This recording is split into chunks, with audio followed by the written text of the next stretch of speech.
नीक सब सुन रहल छी RMT स्टूडियो के भक्तिमय प्रस्तुति।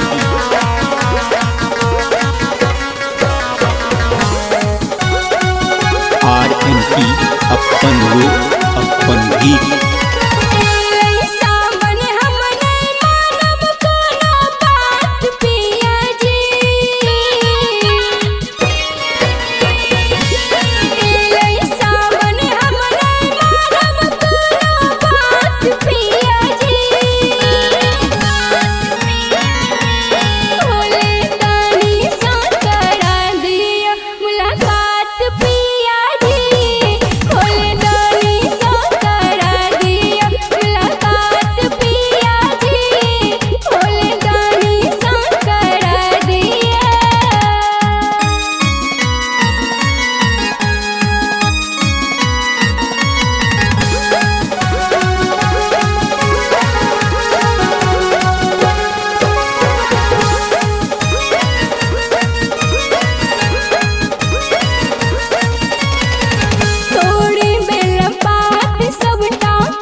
नीक सब सुन रहल छी RMT स्टूडियो के भक्तिमय प्रस्तुति।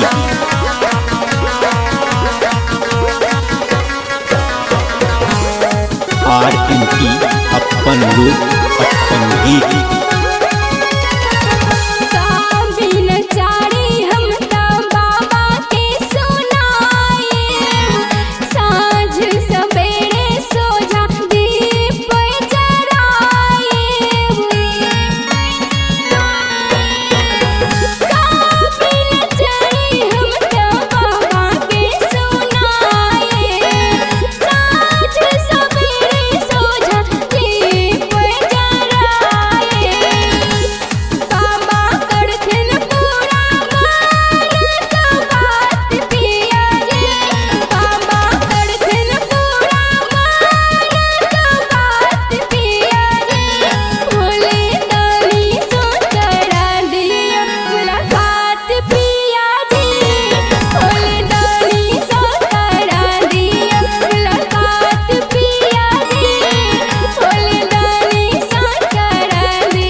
RMT स्टूडियो के लाल बटन दबाकर सब्सक्राइब करी, संग ही बेल आइकन के दबाना नहीं बिसरी, ताकि अपने सबक समक्ष नव प्रस्तुति अभित रहे।